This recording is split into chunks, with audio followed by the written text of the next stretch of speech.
اب میں آپ کو ام المومنین سیدہ جویریہ بنت حارث رضی اللہ عنہا کے بارے میں بتاتی ہوں۔ آپ کا نام برہ تھا، بعد میں رسول اللہ صلی اللہ علیہ وسلم نے جویریہ رکھا۔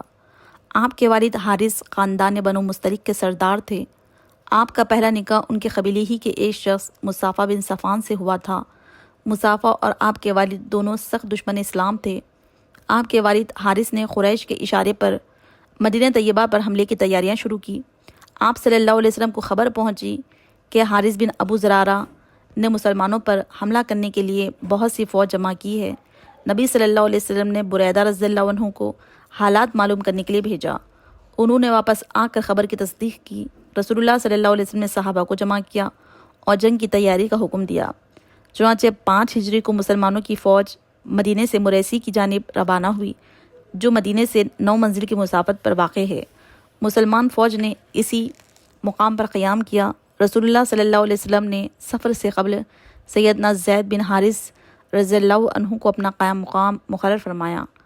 ازواج مطہرات میں سے سیدہ عائشہ رضی اللہ عنہ، سیدہ ام سلمہ رضی اللہ عنہ کو ساتھ لیا۔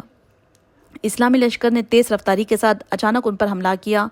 وہ حملے کی تاب نہ لا سکے اور ان کے 11 مرد قتل ہو گئے، جبکہ باقی مرد، عورتیں، بچے گرفتار کر لیے گئے۔ مال و اسباب لوٹ لیا گیا۔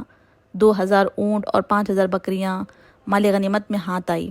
چنانچہ انہی قیدیوں میں سے حارث بن زرارہ کی بیٹی برہ بھی تھی، بعد میں جن کا نام جویریہ رکھا گیا۔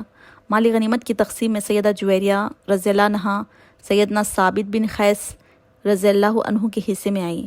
جویریہ کے لیے بحیثیت لونڈی کی زندگی بسر کرنا مشکل تھا۔ انہوں نے سیدنا ثابت بن قیس رضی اللہ عنہ سے درخواست کی کہ مجھ سے مکاتبات کر لے، یعنی مجھ سے کچھ رقم لے کر چھوڑ دے۔ ثابت بن قیس نے 9 اخیہ سونے پر مکاتبات کر لی۔ ان کے پاس اپنا سونا نہیں تھا۔ انہوں نے سوچا لوگوں کے پاس سے چندہ مانگ کر یہ رقم ادا کرے۔ رسول اللہ صلی اللہ علیہ وسلم کے پاس بھی آئی۔ آپ صلی اللہ علیہ وسلم نے فرمایا، کیا تمہیں اس سے بہتر چیز کی خواہش نہیں؟ انہوں نے کہا، وہ کیا چیز ہے؟ آپ صلی اللہ علیہ وسلم نے فرمایا، تمہاری طرف سے میں روپے ادا کر دیتا ہوں اور تم سے نکاح کر لیتا ہوں۔ تو سیدہ جویریہ رضی اللہ عنہا راضی ہو گئی۔ ادھر سیدہ جویریہ رضی اللہ عنہا کے والد حارث بن ابو زرارہ کا شمار روسائے عرب میں ہوتا تھا۔ وہ اپنی بیٹی کی گرفتاری سے شدید متاثر ہوئے، رسول اللہ صلی اللہ علیہ وسلم کی خدمت میں آئے۔ اس نے عرض کیا، میں عرب کا ایک سرکردہ آدمی ہوں۔ میرا مقام و مرتبہ اور میری بیٹی کی عزت و آبرو اس بات کی اجازت نہیں دیتا کہ وہ کسی کی کنیز بن کر رہے، اسی طرح ذلت کی زندگی بسر کرے۔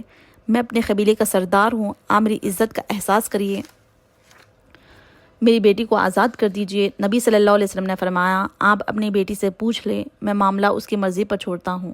حارث نے جویریہ رضی اللہ عنہا کے پاس جا کر کہا، رسول اللہ صلی اللہ علیہ وسلم نے معاملہ تمہاری مرضی پر چھوڑ دیا ہے، اب جو تم کرو گی وہ کر لیا جائے، لیکن اتنی بات یاد رکھو، ہمیں ذلیل و رسوا نہ کرنا۔ اس پر سیدہ جویریہ رضی اللہ عنہا نے فرمایا، میں رسول اللہ صلی اللہ علیہ وسلم کی خدمت میں رہنے کو ترجیح دیتی ہوں۔ رسول اللہ صلی اللہ علیہ وسلم نے ثابت بن قیس رضی اللہ عنہ کو ان کی طرف سے مکاتبات کی رقم 9 اخیہ ادا کر کے شادی کر لی۔ حارث جو بیٹی کو چھوڑنے آیا تھا مسلمان ہو گیا۔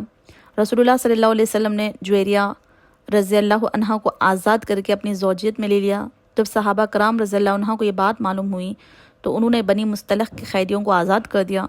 انہوں نے کہا، اب یہ لوگ رسول اللہ صلی اللہ علیہ وسلم کے سسرالی رشتہ دار ہیں، ہم اپنے قید میں نہیں رکھ سکتے۔ اس طرح نبی صلی اللہ علیہ وسلم بنو مستلق کے 100 گھرانے نبی صلی اللہ علیہ وسلم کی وجہ سے آزاد ہوئے۔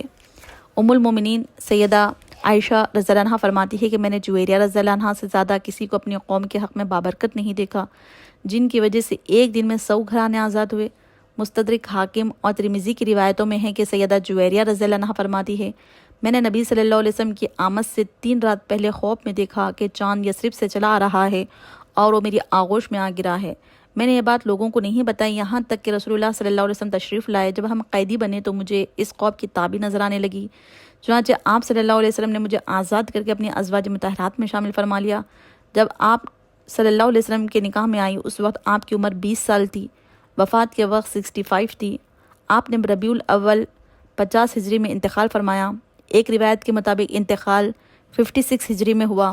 مروان نے نماز جنازہ پڑھائی اور جنت البقیع میں دفن کی گئی۔ آپ سے چند روایت ثابت ہے۔ اللہ کی آپ پر ہزار ہاں رحمت نازل ہو، آمین۔